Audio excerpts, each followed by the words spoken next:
Okay, everyone, welcome back to the ADBI annual conference.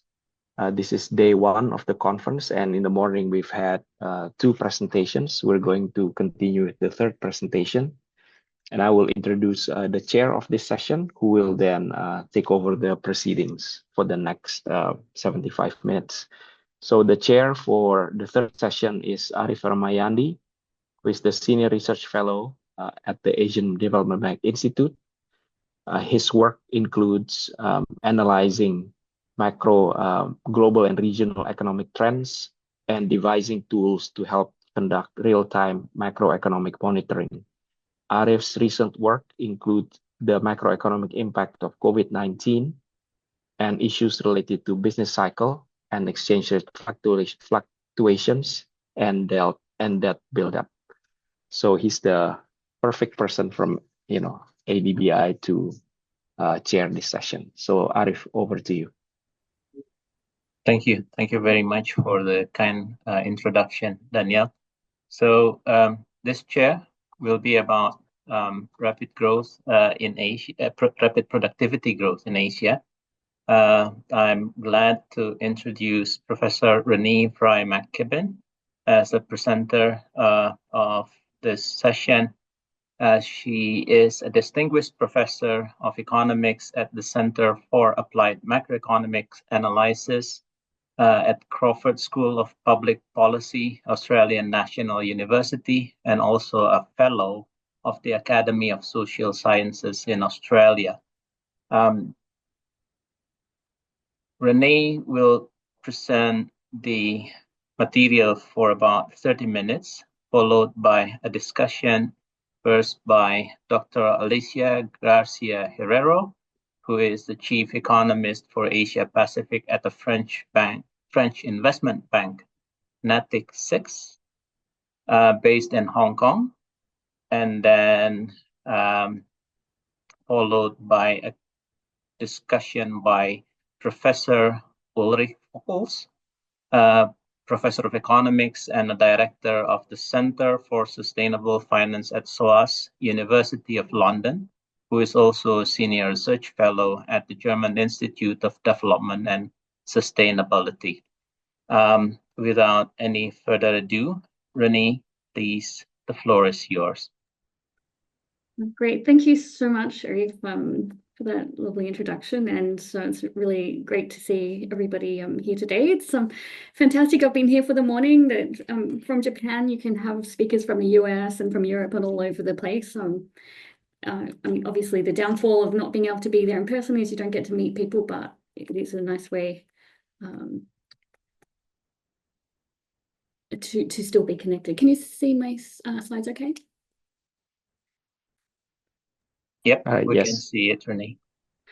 All right. Okay. So this is a joint work with Weifeng Larry Liu, who should also be somewhere on this Zoom, and Fry-McKibbin, and we're looking at if Asia can develop rapidly in terms of productivity growth. What will that look like? How will that be financed? And what will the macroeconomic implications of that be? So we use the G-cube model, which we do a range of scenarios of different types of productivity growth. So for those of you who don't know, Ulrich is my husband. This is the very first paper that we've actually worked on together. When Daniel first asked me to write a paper for this conference, I was going to do some work using some historical data, using internal, external sort of capital flow types of data to try to shed some light on these types of questions that we're talking about in this conference, but I came up with nothing. And I know that nothing is still a result, but it wasn't very interesting. And so these types of models are good for looking at different types of scenarios where the types of shocks that we're interested in looking at are actually not in the historical data. Larry is one of the co-authors on this paper. He's at ANU as well, and he's been working with this type of model for, I'm guessing, around 15 years as well. So in many ways, the model that we're using in this actual application is his baby. So okay. All right, so to start, so in developing Asia, we've seen remarkable economic growth over the last few decades, but the transition from that middle income to high income status has been a little harder than it is to go from lower income to middle income status. So we've seen a big reduction in the gap between countries through massive productivity growth and capital accumulation through the region, but it still seems difficult to jump to that next level. So we know there's been heavy reliance on trade and foreign direct investment in the transition that we've had, but many of the economies that we're looking at are limited in terms of their domestic resources, in terms of the sophistication of the financial systems and the depth of financial systems. There's more work to do on institutions, organizations, as well as in infrastructure and things like education. So in this paper, we're looking at different scenarios for 5 different scenarios of different types of productivity growth across Asia using the G-cube model. So this is work that was first done by McKibbin and Wilcoxon in 1999 and 2013. Zhonghua Li also did some work on this, on service sector productivity in Asia with McKibbin as well. And as I mentioned before, Larry, Lu, and Warwick did some work on this as well.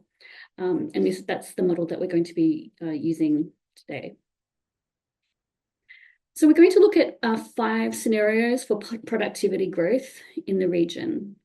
The first is the case where there is individual catch-up of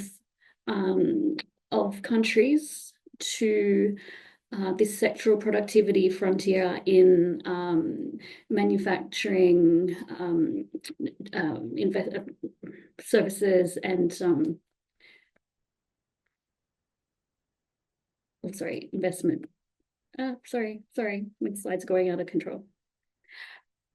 The second set of scenarios that we're looking at is in the lower middle income catch-up. So we're using the World Bank definitions of lower middle and upper middle countries in the model that we have. So we have lower middle income countries catching up, consisting of India, Vietnam, and the Philippines, and the upper middle income catch-up consisting of China, Indonesia, Malaysia, and Thailand. And then we're looking at a 4th scenario where all of these middle income countries catch up together across the sectors. So we'll call that developing Asia catch up. And then we run a final scenario where we're looking at global developing region catch up. So we're allowing all of the other regions in the world to be also increasing their productivity. So we're kind of looking at across a spectrum of just individual countries catching up to collective catch-up of countries as well. So one thing that we're also doing in this model is including demographic trends. So this is where Larry's paper comes in with where they spend a lot of time incorporating demographics into the model. So we have 3 different types of countries in the model. So we have East Asia, which is characterized by rapidly aging demographics along with low fertility. So in the model that includes Japan, Korea, and China. In Southeast Asia, we have demographic trends of anticipated rapid aging, and South Asia has a younger population, but it still has an increasing share of the elderly in that as well. So what I'll do today is I'll just introduce you to the G-cubed model. Then we'll set out what our baseline scenario is. So this is basically what happens in our model if it's sort of business as usual, if we just have the regular productivity growth that we see now.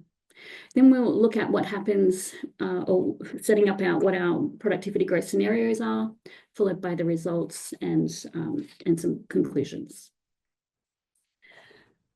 Okay, so the G-cube model is a very flexible model. So it's a hybrid of a DSGE model and a CGE model. It has lots of linkages between industry. It features international trade and capital flows, and we can see what's happening to key variables in the model, including things like investment savings, interest rates, exchange rates, consumption, and lots of different types of things. So it's quite a bespoke model, and it can be tailored to whatever particular question that you want, including the different type of mix of countries, depending on the exact question that you're asking. So in this paper, we have 18 countries or regions, and we're categorizing them by income status. So we have our high income countries. We have the US, Japan, Korea, Western Europe, Australia, and advanced economies. The upper middle income countries are China, Indonesia, Malaysia, and Thailand. Our lower middle income countries are India, the Philippines, and Vietnam. And then we also have the rest of the world. So we have the rest of Asia, Latin America, Sub-Saharan Africa, the Middle East, and the rest of the countries not included in those groups. So we can see what happens to those regions as a whole. In a different type of model, we could pull out individual countries if we want, but that's not our focus here. So that's how we treat the rest of the world. We have a sectoral focus in the model. So the model maps the GTAP sectoral database into 6 aggregate sectors. Our main sectors that we include in this model are energy, mining, and agriculture. And our manufacturing sectors include durable and non-durable manufacturing, and our service sectors includes services. Okay, so just to give you an overview of some of the features of the model features households, firms, labour markets. It also has governments, central banks. It includes a balance of payments, and it has a set of intertemporal constraints to make sure everything it works through time. So most of the different sectors have heterogeneous agents within them. So households, there is a proportion of households who are forward-looking, and a proportion of households who just use rule of thumb rules to make their decisions, but they are all subject to intertemporal budget constraints. Firms are similar. Some are forward-looking, some just do what they've done in the past, but they also have intertemporal budget constraints as well.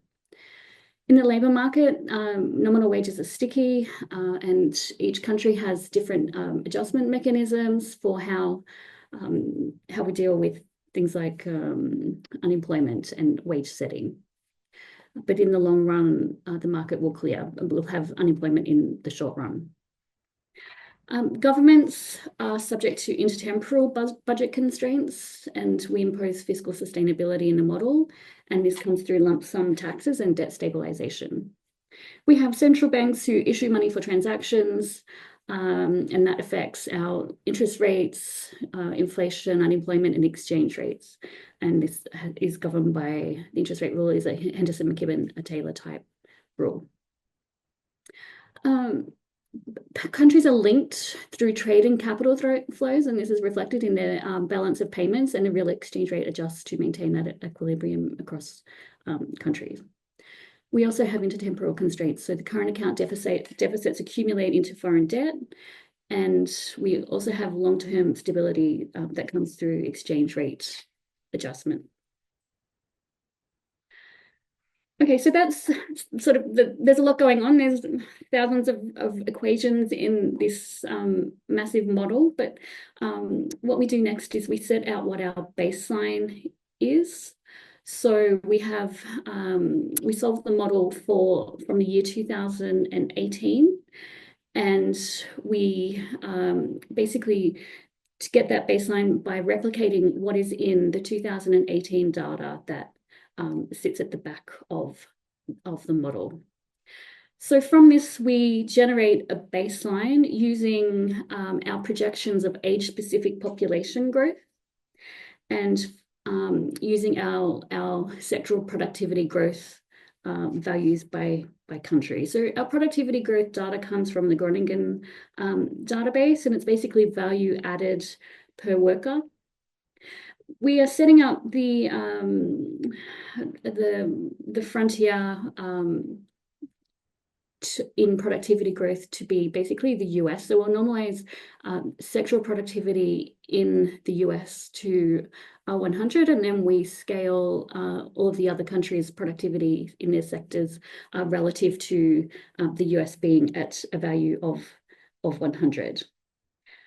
So the dynamics in the model are driven by our labour force growth. So that comes from our population growth, the age structure change, and the sectoral productivity growth that we have. Our productivity growth is sector specific, and it assumes that the US economy is on a balanced growth path and has a stable structure. If we need to aggregate across countries to get so a regional interpretation, then we aggregate across countries within those regions. Okay, so I'm just going to go through how we set up our scenarios. So I said before that our productivity frontier sectors were going to be based on the US, and we do that for manufacturing and for services. But we decided that for agriculture, we should use Japan as the frontier because there was such a difference between agriculture productivity in the US and what we were seeing in some of the countries in our model. And Japan seemed more suitable to compare the countries that we're really interested in, mainly because it's constrained by the land size. So it's difficult to compare productivity in the US or say Australia with many of the countries in our middle and lower income categories. We have different productivity dynamics across resource and non-resource sectors. So the resource sectors are dependent on natural endowments such as land, minerals, and climate. So that means that the catch up to that productivity frontier is going to be constrained by geography and those resource limitations. Our advanced economies in the model are generally close to the productivity frontier. And in our non-resource sector, they're a little bit, I guess, higher potential because they're driven by labour and capital and less constrained by the natural endowments of a country. So in our advanced economies, we're assuming that they're pretty much at their steady states. So there's not really any catch-up necessary in the resource sectors.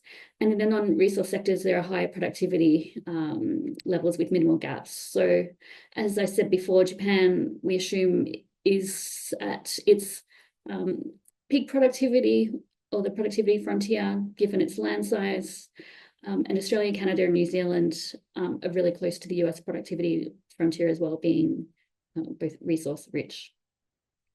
So I'll first talk about our baseline catch-up rates. So this is what would happen if we just looked at our historical data to see how catch-up would sort of evolve given what we have in the historical data. And then I'll go through the scenarios of how those might vary. So we're assuming historical GDP growth for China of 2%, India, Indonesia, Vietnam of 1% to 2025 and increasing annually by 0.1% to 2%. The Thailand and the Philippines, we're assuming will grow at 1%, and Malaysia and the rest of Asia at 0%. We're assuming that other developing regions will have zero catch-up.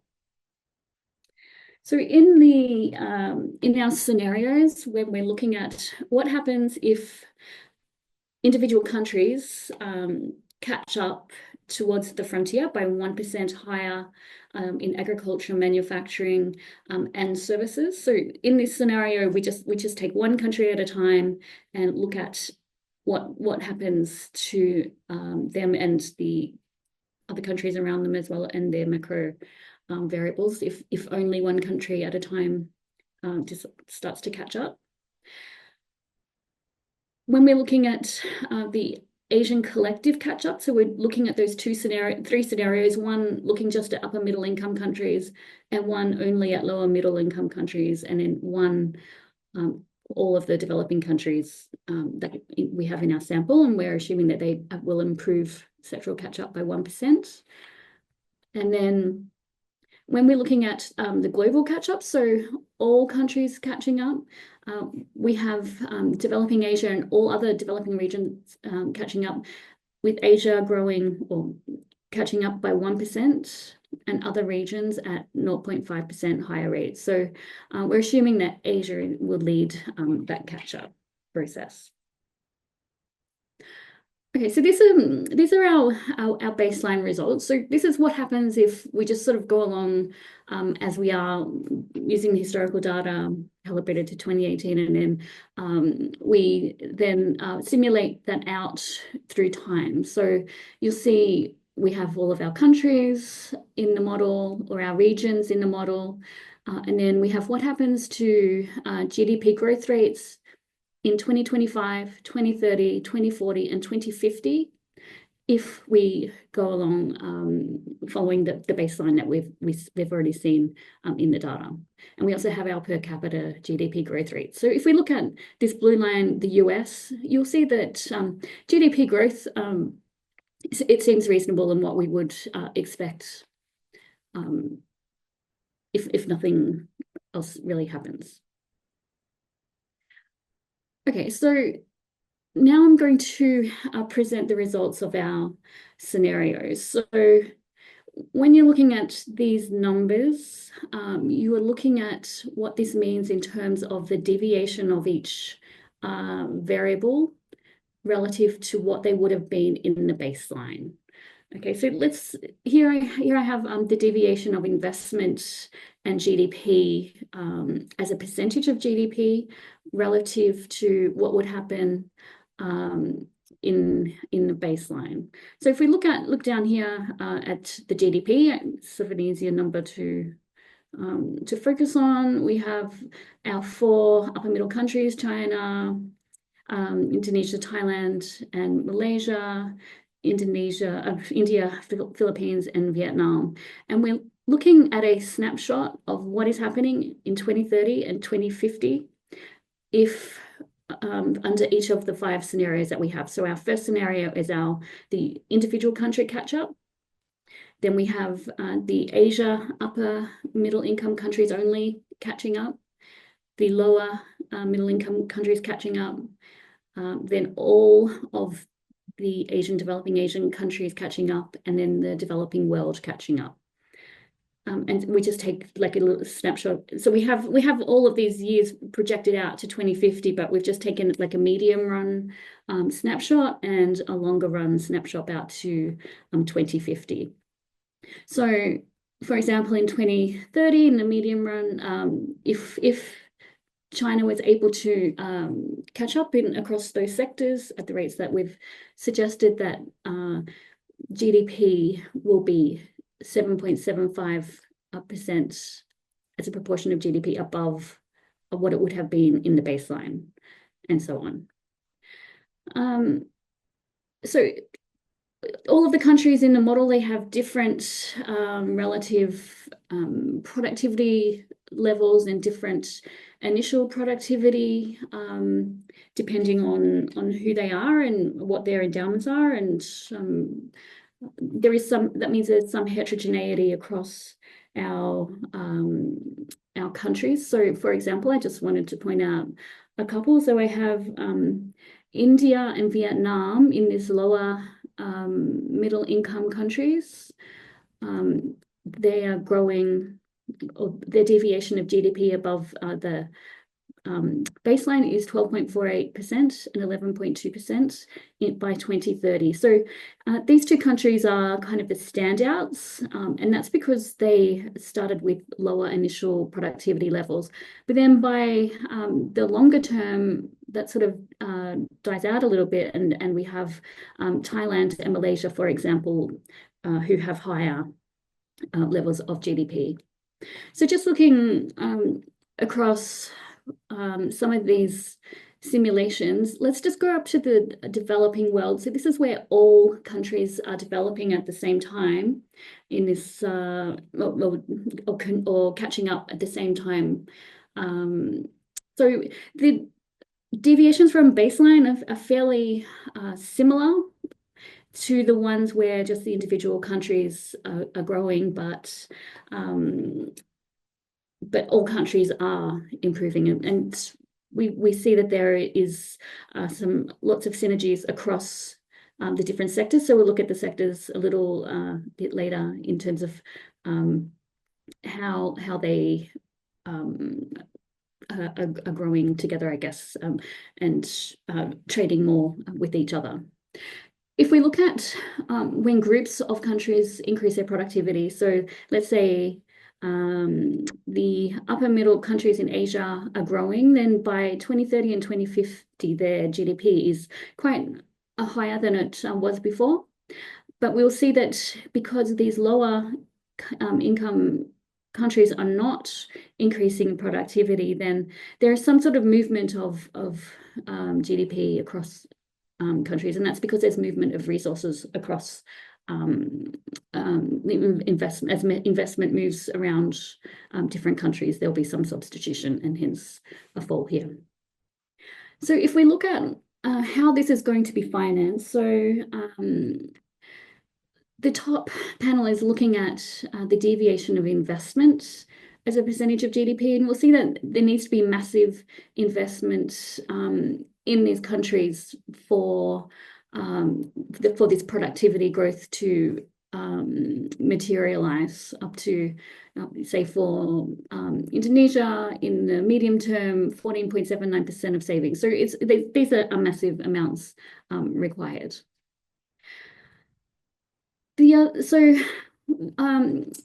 This investment is going to be funded mainly by private savings, but also foreign capital. But let's look at the private savings first. So if we look at the first column where we're looking at our own, we see that private savings as a percentage of GDP relative to what we see in baseline are really quite large numbers as well. We get similar sorts of dynamics as we saw in the previous figures, where if everyone is developing at the same time or increasing their productivity at the same time, then the numbers are in the ballpark of what we see if individual countries are developing. But if some countries are not increasing their productivity and others are, then there are some transfer of resources. But one of the biggest impact that we see from these productivity rises is on the real interest rate. So when as there's competition for savings and investment, then the real interest rate is going to rise. If in these collective responses, the interest rate rises more than the individual interest rate rises. So the other place where this productivity convergence is going to be funded by is through international investment, and this is reflected in trade deficits in the short term. So you'll see under the own column that there is a deterioration in the trade balance as investment is going into a country, but that over time, as that adjustment is made, then this sort of reverses itself by 2050. So this is in response to global interest rates rising as well. So we see that this rises more in that collective experience as well, but it's not a zero-sum game as we're going to see before.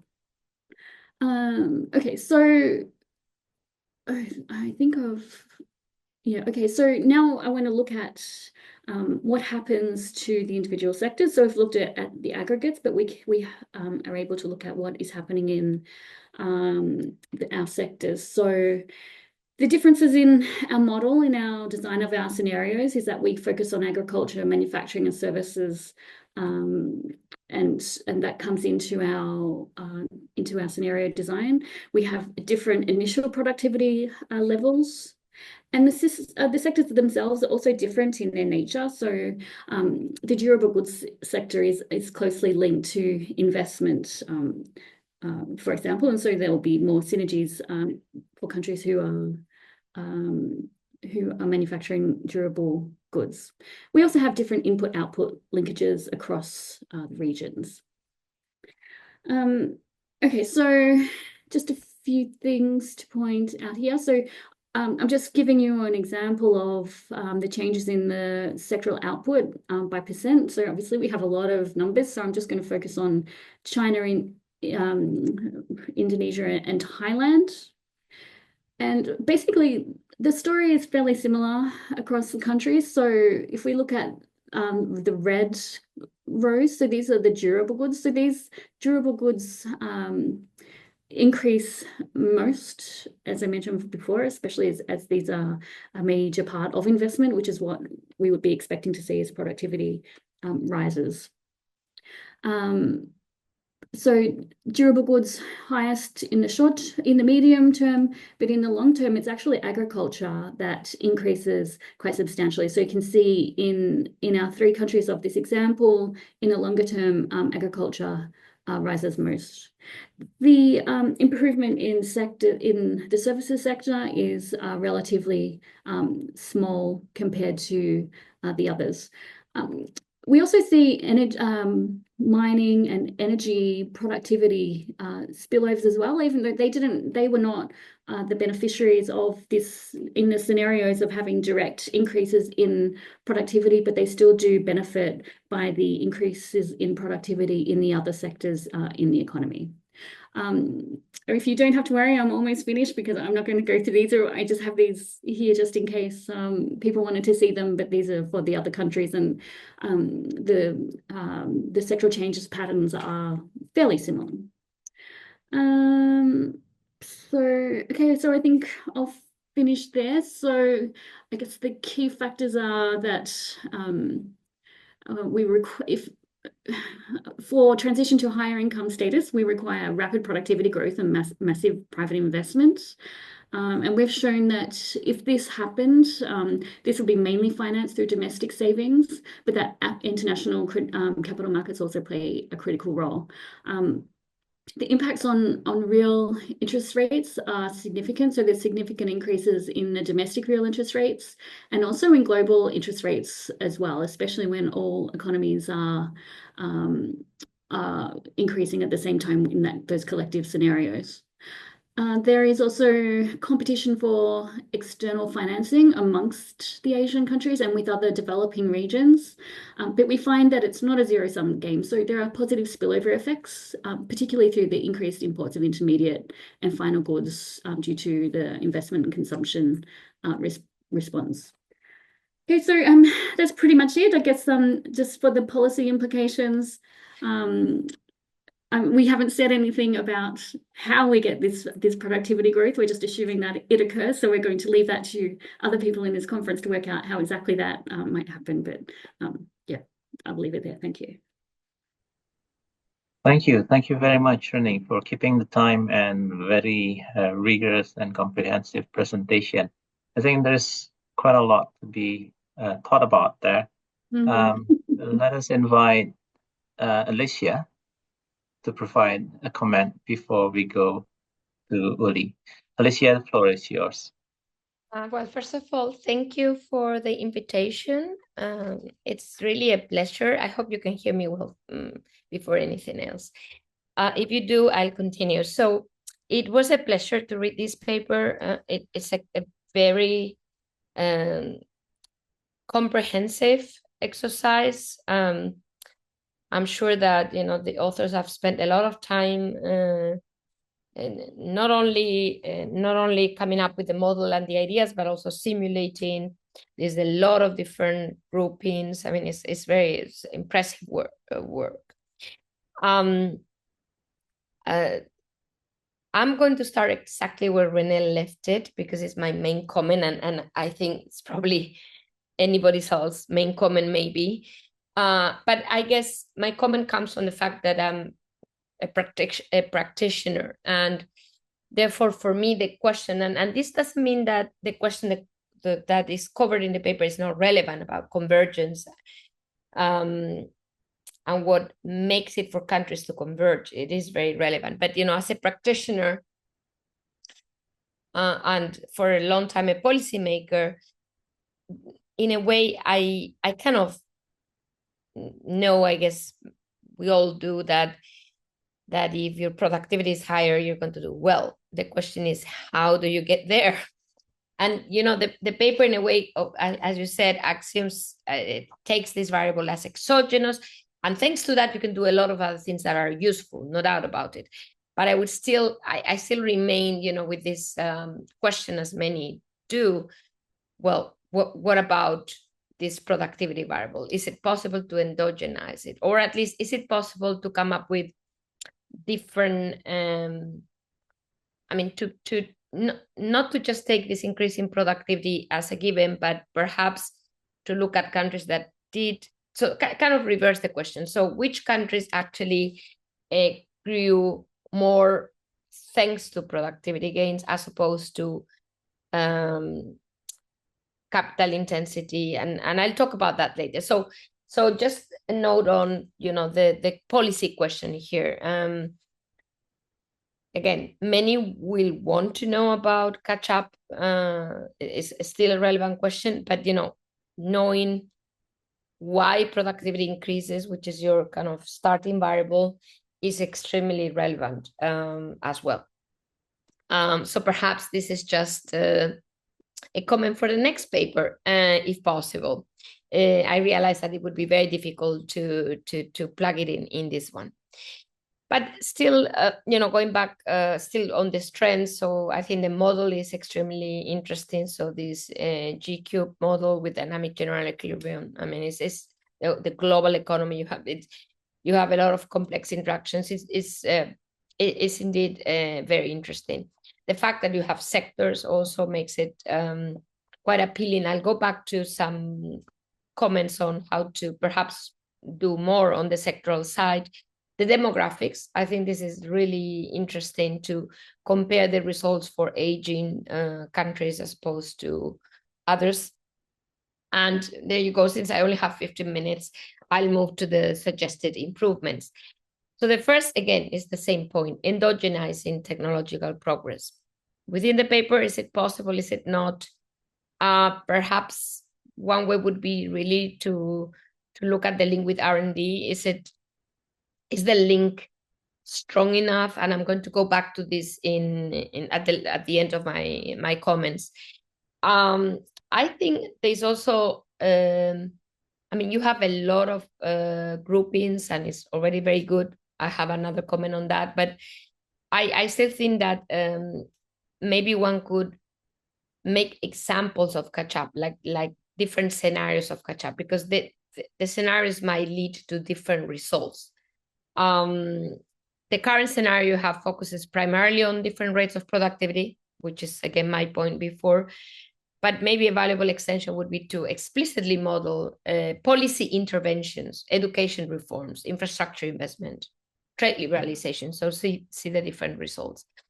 And then, this is just a minor comment, so I will not go into it too much, but just based on my knowledge in Europe, some of these regional results may indeed not accurately reflect reality for a number of reasons. So, I still think that maybe it's worthwhile to have country level, rather than grouping. I'm going to jump on the PPP comment because I want to go to a little bit more like ways forward. The country selection, it's great to have these groupings: low middle income country, Vietnam, India, Philippines, as you mentioned, and then upper middle income. So I divided actually the upper middle income, China, Malaysia, and then Indonesia, Thailand, because I think, yes, the starting point is similar. The question, of course, the end point is not similar. So it depends on what you want to show, whether these countries were similar at the very beginning, then it's fine. If it's more like the outcome, then maybe 3 groupings would be better. Extensions, climate change. I think this would be quite relevant in the sense that one could think of climate change as a negative shock on productivity. So going back to these scenarios, I mean, what about trying to figure out what would happen if maybe the model doesn't, I mean, you have sectorals, so maybe you can, well, play with that. But beyond that, it's just because I think people could understand your results, having in mind a scenario that guides them in the interpretation. Another scenario could be geopolitics or tech bifurcation as a negative shock to the region, but maybe for some more than others, and that, you know, could create different dynamics. On the technical extensions, this was the thing I mentioned before, maybe have sector-specific productivity shocks. This, again, it could be climate change may affect, I don't know, X sectors, but not others. So you could even embed it in a scenario. The other thing is that one could think of productivity reversals. So countries so basically that, you know, that there are no linearities in these increases in productivity. And what happens, this is COVID actually. COVID is a very good case of productivity reversal. So again, trying to, you know, basically bring scenarios of real life that has really affected Asia and how it would look how it would translate in your results. Policy experiments I already mentioned, education, another one obviously could be R&D. And then I move quickly, I hope I'm on time, to a few ideas on thoughts on productivity in Asian economy. So because I'm going back to this point that it would be great to know more about what determines productivity, I developed this little thing to add to the conversation, which is beyond the comments. So and there's a lot of literature on why countries, including Asian countries, are more or less productive. I mean, the most obvious one is that's kind of Lewis model type of thing, where you move out of agriculture to the manufacturing sector. And that is indeed clearly a way to become more productive. But many countries have already done that, not all, but you know, you can see that those who've moved people out of the agriculture sector into manufacturing, look at China, they've already obtained most of those gains. Others are still in the process, India, Pakistan, and so on. But you know, this is a very obvious way to, you know, if we had to make policy recommendations, go for it, urbanize. If you have the capital or the investment to do so, this will boost your productivity. On total factor productivity, there's also a wealth of papers. I reported on one that identifies critical drivers of growth in the agriculture manufacturing sector. So it goes slightly deeper into, you know, within that transfers urbanization, which are the key factors behind increase in total factor productivity. And they also report on the decline, actually, which is interesting in that productivity. Actually, when I looked at APO productivity data book based in Tokyo, and they have very, very nice data on Asia's productivity per country, looking at labor productivity and total factor productivity. And they come up with a very nice table that I report here, hope you can see it, which is basically kind of where countries stand in terms of average annual rate of catch-up to the US. So basically the topic of your paper, Renee, and co-authors. And then, you know, kind of where they were, what was the catch-up, and then they go through their labor and TFP productivity, and you can kind of see what made it for them to be there. So you have here the ROC, China, Korea. You know, kind of really the best performers in Asia. And then, you know, you go to second level performers, Hong Kong, Singapore, Malaysia, Bhutan, etc. And then, you move further down in India, Mongolia, and so on.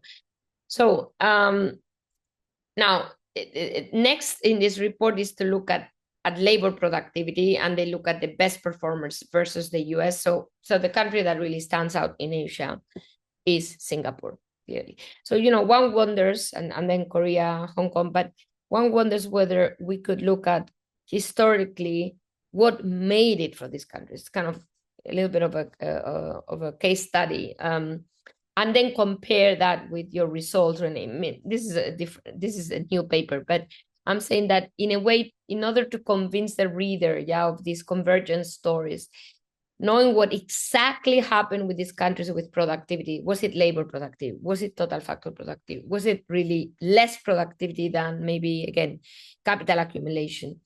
I think that would be really, really interesting. So the other thing I think is quite important is that total factor productivity, we would imagine that given, how the region has evolved, that you would see an increasing, kind of ever increasing TFP, but that's not what the data shows. In fact, there is a correction in TFP, which some countries managed to improve in the latest few years, but not all. So in some cases, the table is here. There are countries that actually do worse and worse and worse since the beginning of our sample, or at least in the last two groupings of countries, of years here, 1970 to 90, 90 to 2010, and then you can, and 2010 to, sorry, I think there's a mistake. This is up to 2010, but I'm sorry, I didn't copy the right one. We actually have data up to 2022. So the fact that some Asian countries are really not improving on TFP, I think is very telling. And, it's even more telling because this is the case of China. So it's not like, China, as I said, is the outlier, the best performer with South Korea. But increasingly, we just don't see TFP. On average, yes. So listen to these numbers. China's main source of growth is still the contribution of capital input, still today, with TFP contributing less than half to capital input. But what is very telling is that, I have a few graphs here, the contribution, and I'll finish very soon, the contribution of total factor productivity for China is going down for growth, not up. And again, this you find in other Asian economies. So the question is, why, for a higher level of development, investing in R&D as China is, this is, by surpassing the European Union for its income per capita, it's just amazing. How come it doesn't really fed total factor productivity? So in a recent paper with Robin Shindowski, we go into the reasons for this. We find that reform process has waned. This is only China, but I think, looking at this for more countries would be interesting. The other thing is the societal changes, which used to be very, very accepting of innovation, but this is changing. There's a lot of surveys on, what young people want to do in China, mostly like public sector. Sorry that I only have China because that's my research, but again, it's an example of studies about, about this variable that is so difficult to determine TFP. The other one is, of course, containment from the US. This is not a China-driven thing. It's actually from the rest of the world. So to conclude in a minute, I think the paper is really, really interesting. It's an important question that it covers. I'm just saying that I still think that analyzing the factors behind changes in productivity would also be an amazing additional paper, let's put it this way. And there's still a lot of extensions to the existing paper that I've referred to, mostly in the sense of finding scenarios, climate change or policy changes that could make the paper perhaps closer to policymakers. That's all from my side. Thank you. Thank you, Alicia. I think Renee will respond to your comments later, but before that, let's invite Uli to provide further discussion. to the paper. Uli, time is yours. Yeah, thank you so much, Arief. And first of all, thanks a lot to ADBI for inviting me to contribute and giving me the opportunity to read this paper. And I very much enjoyed it. I also very much enjoyed Alicia's comments, and I hope that mine will be somewhat complementary. And I'm actually right now gearing up for the teaching of my course on economic development in Asia Pacific region, which is starting in January. So this is kind of giving me a lot of good material and thoughts. So I have kind of three sets of comments, and so the instructions I was given was also to kind of go beyond what is already done in the paper. So so I was first want to talk a bit about climate change and the impact it has on productivity growth and also financing investment. And I think this is, and Alicia also referred to that, this is actually something that should be addressed in the paper, because I think it's very difficult to tackle or to talk about growth and also productivity growth in the year 2024 without looking deeper into climate change. The second comment will be on the impact of geoeconomics, and that's kind of a bit of a broader issue, but I think and I think it will be difficult to include in the current paper, but I think it will be important to mention this in the framing. And then I'll offer some thoughts on the financing question, which is, of course, also featuring very prominently in the title, but at least in the current draft version, which I appreciate is still work in progress, I think could be fleshed out further. So first, on the impact of climate change on productivity growth and financing. So climate, to my count, appears only once in the paper right now, the word. And so in the context of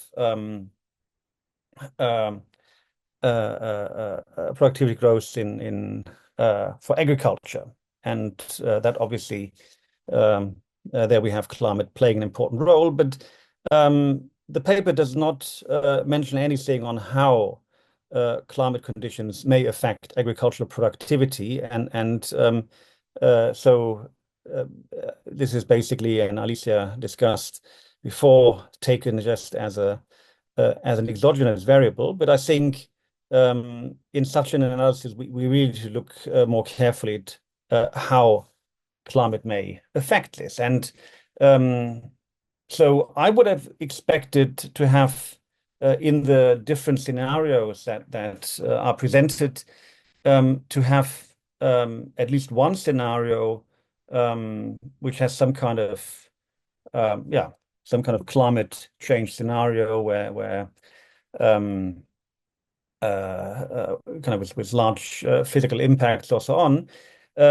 So my reading of the paper is that you're very much looking at historical trends and then kind of looking at how those may be extrapolated into the future. But the one thing we know for sure with climate change is that the future is not a good guidance.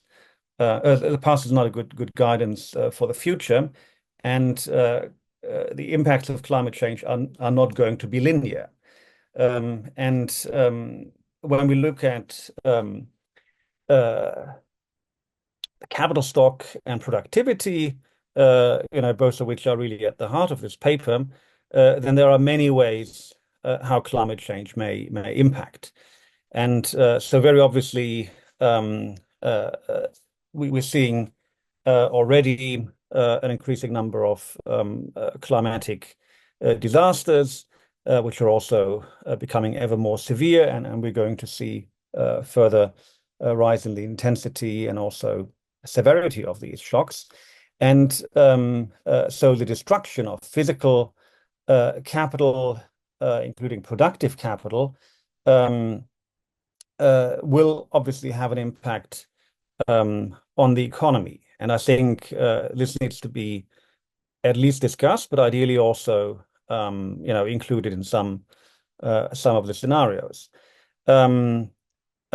So we know that climate change is having impacts on TFP, and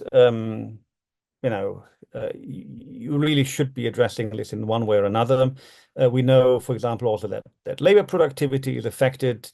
So human body load endurance is being adversely affected. Work efficiency is adversely affected, and this needs to go into the discussion. We know that there is a huge investment need in climate adaptation, and this will possibly generate actually high returns, but we also will see a lot of resources going into non-productive adaptation. And another issue which is also not being discussed, but when we look at kind of the growth models of our economies, we of course need to realize that natural capital is very much providing the basis of our economies, and we know that climate change is contributing to the depletion of natural capital. So different ecosystem services that we are currently using more or less for free are being diminished, and this will have an impact not only on human well-being, but also on economic growth prospects. And again, I think at least it should be discussed. Another factor that I think in this context is also relevant is climate-related migration. So we know that climate change is already having massive impacts on migration, mostly within borders, but going forward, that might also increase significantly across borders. And all of that will again have profound impacts on growth outlooks. And so this needs to be included, or at least discussed. Another issue, which, and that's kind of also relating to work I have, stuff I have done a lot of work on, is we already have strong empirical evidence that climate change is driving up the cost of capital in vulnerable countries. And so again, this is going to have impacts on investment and on catch-up growth. And so there will be, for example, impacts on sovereign credit ratings. There's also kind of a pass-through of these effects on the corporate sector. We have shown, for example, that corporations in the climate vulnerable countries have to pay a higher cost of capital because of the climate vulnerability. And so all of that, I think, is highly relevant in the context of this research. Whether this can be built into the current model, that would probably be a major effort, but again, it should be discussed. And regarding capital expenditures, I mean, we know that countries will face enormous pressure to invest more in resilience, in adaptation. And again, that poses questions for overall investment. Is that on top of other investment, or will that diminish investment in other sectors? What's going to be the impact of growth on future growth, kind of future reduced losses? What's the impact on cost of capital? And I think these climate investments are also very importantly, also very important when it comes to the sources of finance, and we've just, of course, at the end of the climate conference in Baku, where we saw rather small external financing commitments from the rich countries. Will external financing through capital markets, be a useful strategy or not? This is a big issue because a lot of the investments that are needed, both in adaptation mitigation, will not generate foreign exchange returns. I mean, some won't create any returns at all in terms of kind of pecuniary returns. So the discussion about role of international versus domestic capital is highly important in that context. Okay, I also see the clock ticking. So impact of geoeconomics, and Alicia also referred to that very briefly. I think it's pretty safe to say that the future of global trade may look very different than kind of what we've seen over the last decades. And protectionist policies, not only in the US, but everywhere else, are also on the rise. And we've had, and then COVID has certainly also reinforced that trend. Kind of we're paying much more attention now to supply chain resilience, but especially the geopolitical rivalries are causing a lot of discussion about friendshoring, nearshoring, reshoring, that kind of stuff. And these are things that are highly relevant for the Asia Pacific region. And so we know that in particular, the East Asian economies have been benefiting enormously from getting integrated into these regional trade production networks, kind of regional global value chains.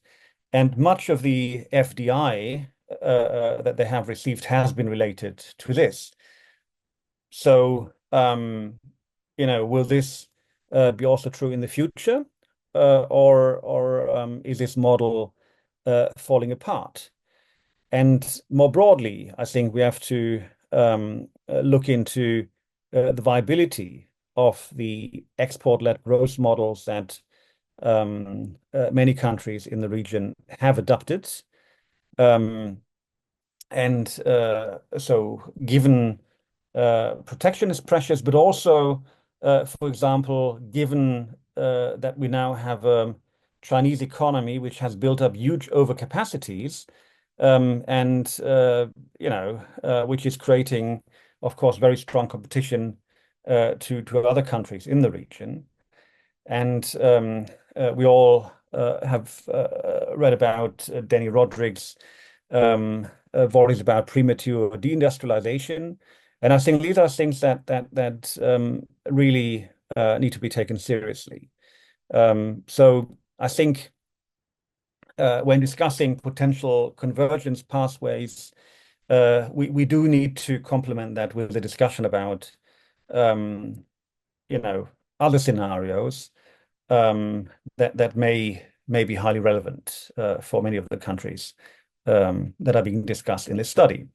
And then, and I have 1 minute left, some quick thoughts on internal and external financing. And I think in the presentation, Renee, you touched more on that. And again, I appreciate that this is a preliminary draft, but I had actually expected a bit more discussion on finance, given this is featured very prominently in the title.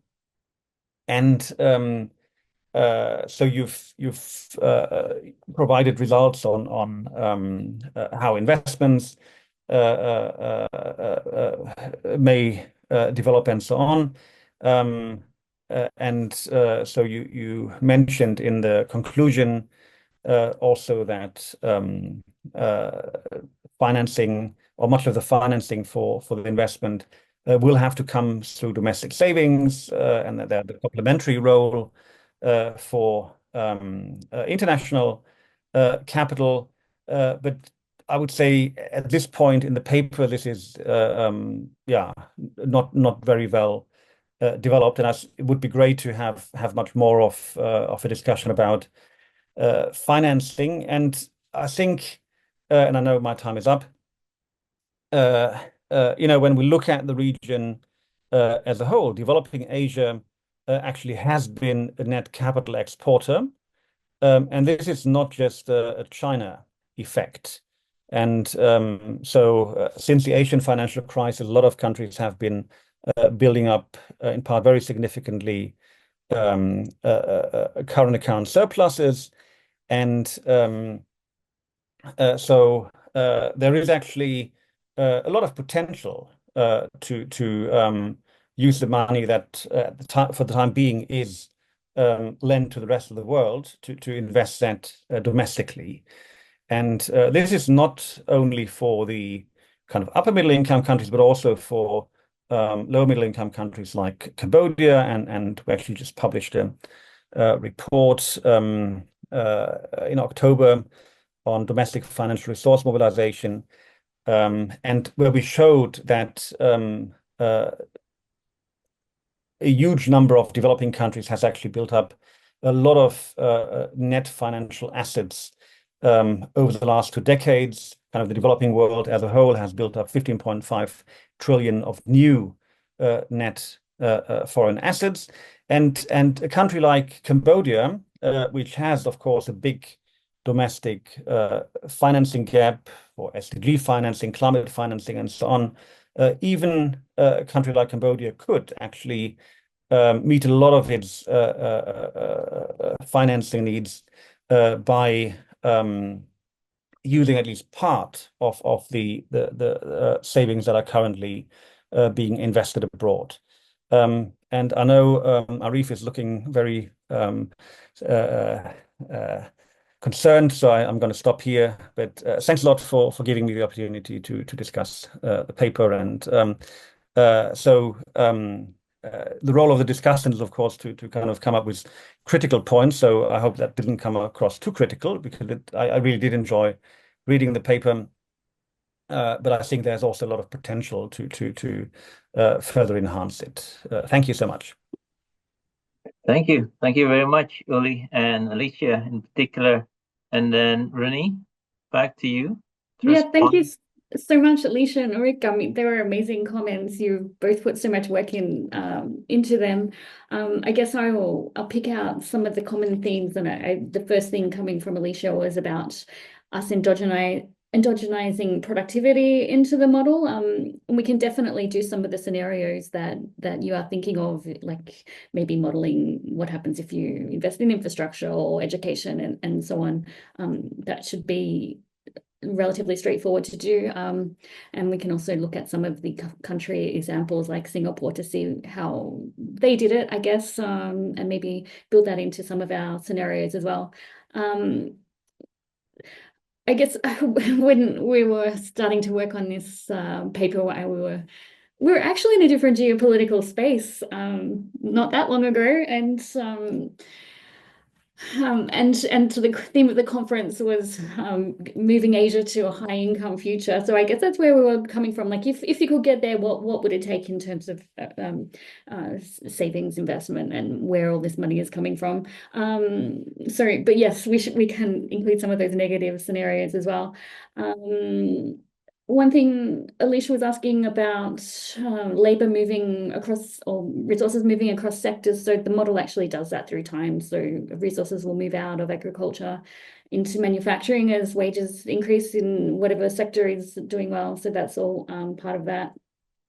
In terms of the geopolitics, we can include this as well. So actually, Ulrich is presenting this paper, not this paper, but a different paper using this model at the ADBI in the Philippines as we speak, looking at the effect of Trump's policies on the global economy. So he's looking at he's modeled all of Trump's policies on the tariffs, immigration, and removing the independence of the Fed as well. So we can actually incorporate those types of perturbations in the globe, and we do. Well, he does. This is my first paper on it, but that's sort of what this model is very good at doing.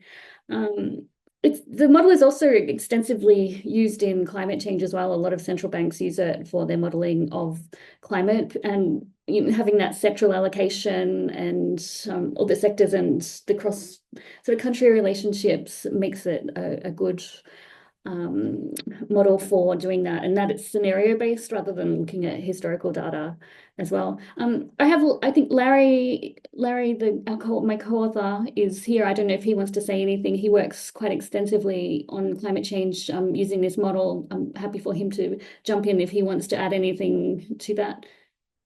Hey, Larry. Thanks, Renee, and thanks the chair, and also thanks the two discussants. Thanks a lot for the very intensive and insightful comments. I just wanted to add a couple of comments, if I may. The first one is about climate change. I'm so glad that two discussants are so interested in climate change. Actually, Professor Fry-McKibbin and I have been working on climate issues for more than a decade, and we have published a number of papers just covering this climate change and climate mitigation and climate adaptation. At the moment, we have an ongoing project with World Bank to talk about this climate adaptation in Asia, and then another project with Peterson Institute just looking at this climate change. And we in this climate change paper we cover a number of mechanisms. I guess we covered most of the mechanisms Ulrich in your comments. So I think this is feasible to draw this climate change scenario from our other paper into this paper if time permits. And that's first one. The second one is about this geopolitics. Is definitely we agree this geopolitics is very important in the current world. The one difficult thing for modeling the geopolitics is it's hard to quantify this geopolitical risk. From a modeling perspective, in the GQ model we have this instrument to do that. For example, we have this country risk premium. The problem is that the country risk premium is exogenous, and then if we can find a really good data outside the model to quantify the risk related to the geopolitics, we can certainly do that incorporating into the model as well. And the third one is about this endogenous productivity growth. As Alicia pointed out, this is I agree. This is very important and very very valuable, but it's really difficult to do from a technical perspective because this is a large model and it's a global model, and this in the temporal decisions over time. And also a lot of countries, a lot of sectors. But we agree. I agree. This is really important. But we're thinking about how to, if possible, to maybe another paper in the future. And one more. The last comment is related to response to Ulrich's the financing discussion. Yeah, the main focus of this paper is about financing. And we plan to do more flesh out the discussion in the second draft. Thanks. Yeah, I think I was going to come to that point as well. Yeah, I take your point that internal and external financing is right in the title, but we probably need to draw that out a little bit more. We were busy getting the results together to be able to get to that next step, but thank you. I think yeah, there was so much there to digest. So I think that's probably it from me.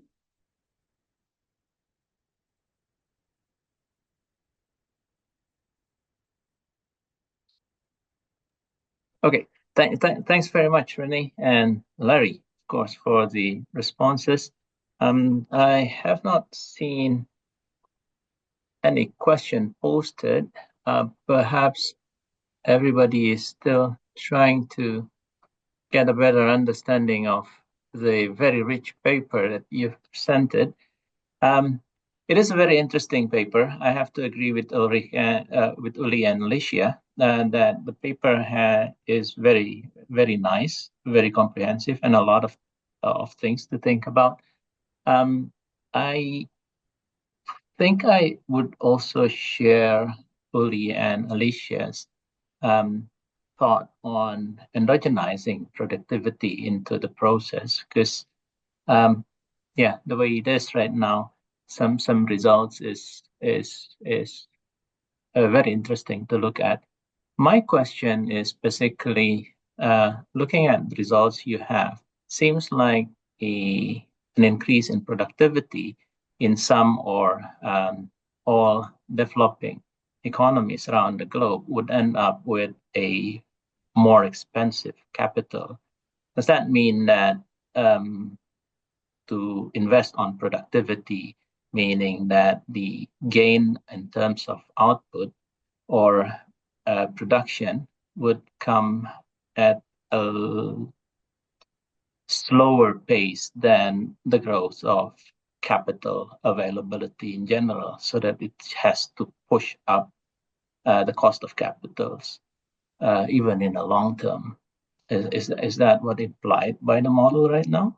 Yeah, so if there's a collective increase in productivity across all sectors across the globe, then there's a lot more competing demands for available resources to be able to fund that. So that's going to increase global interest rates. But we also find that there are a lot of positive spillovers in trade, particularly through durable investment and everything. So, I mean, interest rates are going to be a little bit higher, but it doesn't mean that the overall gains are any lower. There's going to be a greater GDP growth for all countries rather than just some, but at slightly higher prices. All right. We still have some more time. Uli, Alicia, do you have any other points to make? Well, maybe a point, to be frank, is that I'm realizing this now, is that the idea of finance, I mean, somehow, Renee, after your presentation, and Larry's actually, I feel like there's a missing point in my comments. I mean, and maybe the comment is, maybe it should be brought forward because, people might not even spend the time I spent to read this. So, and this is about the financing. It's a very, very important point. It doesn't really come out as clearly, in my view. And I wonder, and now I would have to rethink your whole model, and I might not be able to do it as well as you did, but as you can do it. But the question really I would have then, okay, if this is because you have these interest rates going up, and then, the investment needs, how much is external versus domestic? I think it's a very important question. But then, I mean, the thing is that that's related to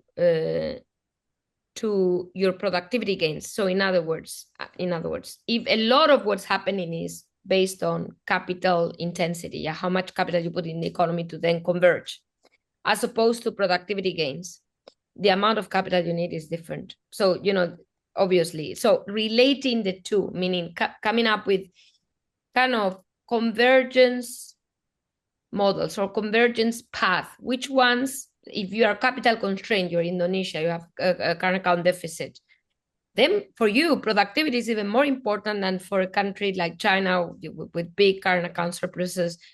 You can afford being a little bit less productive, if you see what I mean, because you basically don't have the financing constraint.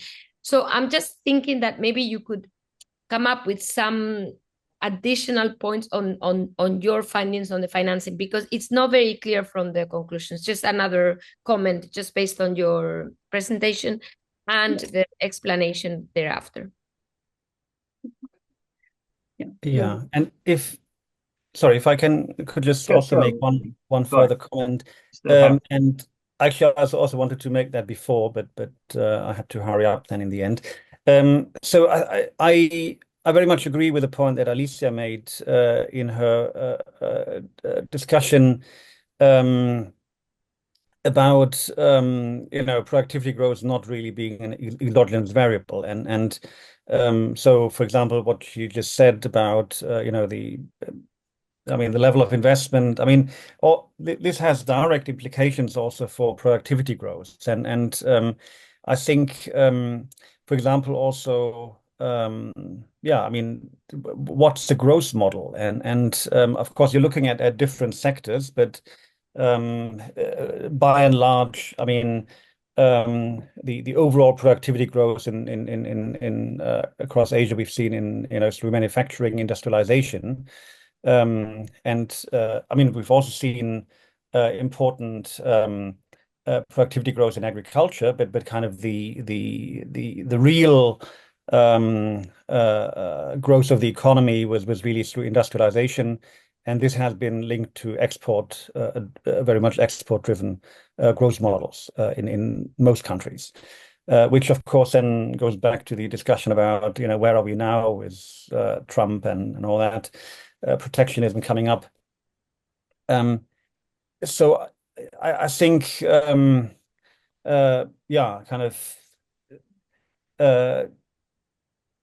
what you really should be doing. Well, I don't know how easy it would be for you to make the productivity variable endogenous and link it to other variables, but you could still very easily have these scenarios where you look at whatever kind of geopolitical kind of geoeconomic scenarios where technology transfer is being compromised and this and that, resulting then in lower productivity growth, and so even if you just still take a number from somewhere, but you can have some rationalizing around it. I hope that makes sense. Yeah, no, thank you. I think basically what you're both saying is that it'd be really good to have some other different types of scenarios that kind of reflecting the headwinds that we are going to be experiencing, or we think we'll be experiencing going into the future. And yes, I agree. It would be good to have technology endogenous and to look at some of these other issues as well. Yeah. Thank you, Renee. Very nice paper. I look forward to the next version of it. And also, let me thank Uli, Alicia, and Larry for the very nice discussion. Unfortunately, our time is up. Thank you very much. Thanks. Well, thank you for all your comments. It'd be great to get a copy of this. Thank you so much. Bye-bye. Thank you. Bye-bye. Bye. Thank you very much. Thank you also, Arief, for chairing the session. So we'll now have a 20-minute break, more or less, and we will reconvene with the fourth session at 4:45 p.m. Tokyo time. So that's in about 22 minutes. Thanks again, everyone, and see you then for the final presentation for today.